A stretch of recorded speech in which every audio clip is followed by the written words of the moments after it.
From JBS Studios in Greater New York, this is the JBS News Update with Teisha Bader.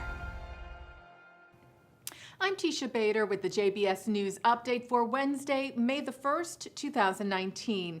The editorial board of the New York Times published an opinion piece in the paper yesterday with stronger acknowledgement of what it called an appalling political cartoon, referring to the cartoon published Thursday in the international edition of the paper, which depicted Israeli Prime Minister Benjamin Netanyahu as a guide dog wearing a Jewish star collar, leading a blind kippah-clad President Trump.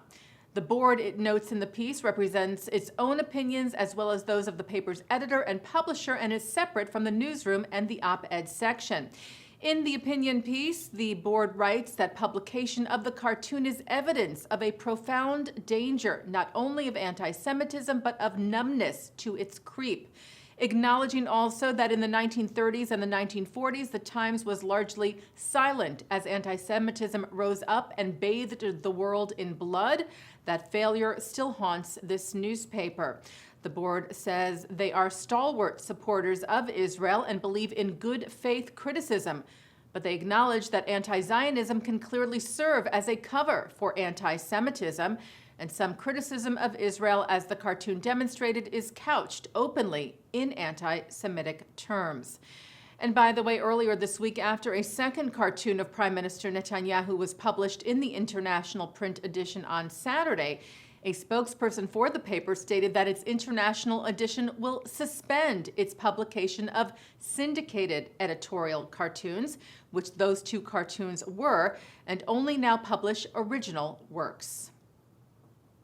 Israeli Prime Minister Netanyahu today met with Yisrael Beitenu head Avigdor Lieberman in Jerusalem to try and work through some major disagreements the two have, in hopes, on the Prime Minister's side at least, of solidifying Lieberman's party as part of Netanyahu's coalition in order to form a government. Lieberman continues to stress that he will not sit in a coalition that does not adopt the policy of drafting the ultra-Orthodox into the IDF, something the ultra-Orthodox parties in Netanyahu's coalition firmly reject. Yisrael Beitenu released a statement after the meeting today saying that it had been run in good spirits and that it centered around the formulation of an agreed-upon security policy and the preservation of the status quo on issues of religion and state. Now, a follow-up to a story we told you about last month, the President's Service Award that was given by New York University to its chapter of Students for Justice in Palestine, a group known for demonizing Israel and for promoting the BDS, Boycott, Divestment, and Sanctions campaign, which seeks to delegitimize the State of Israel.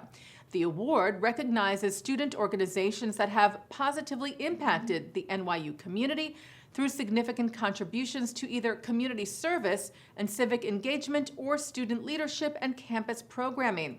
Its presentation to SJP caused an uproar, and author Susan Shapiro, who teaches at the school, wrote an op-ed in the Wall Street Journal that anti-Semitism is sweeping the campus and reprimands NYU for awarding a hateful group.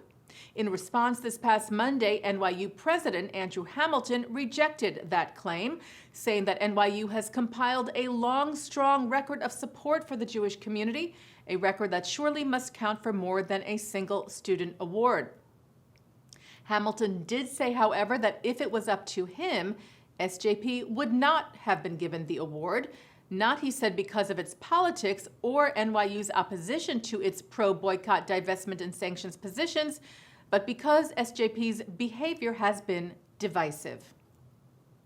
The American Jewish Committee's CEO David Harris and Secretary General of the Muslim World League Dr. Mohammed Abdul Karim Al-Issa signed a historic agreement yesterday codifying their organization's joint commitment to cooperation and to fighting racism and extremism.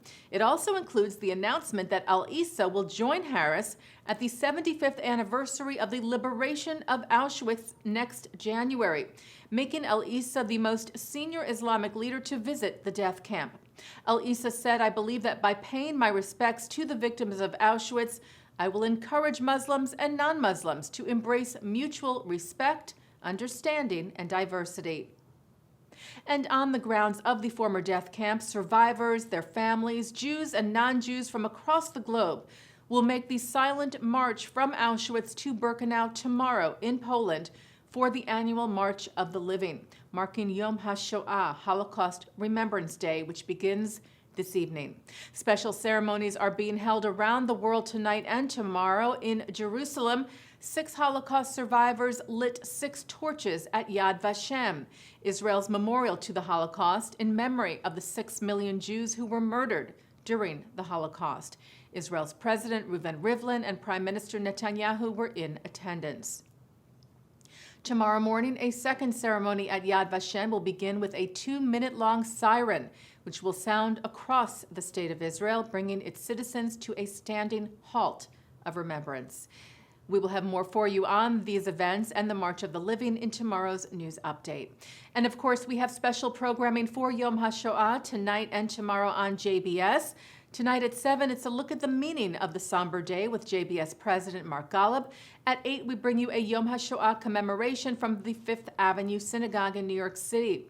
At 9, it's a special program of the late Elie Wiesel from his multiple appearances on L'Chaim, in which he shares his feelings about God and forgiveness, followed by a conversation with renowned Nazi hunter, the late Simon Wiesenthal, who explains why he was always concerned with justice, not vengeance.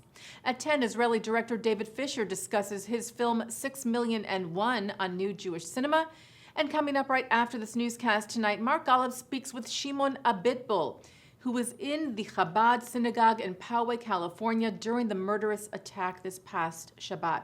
Do not miss his incredible story. That's on tonight's In the News. And that's the JBS News Update for Wednesday, May the 1st, 2019. I'm Teisha Bader.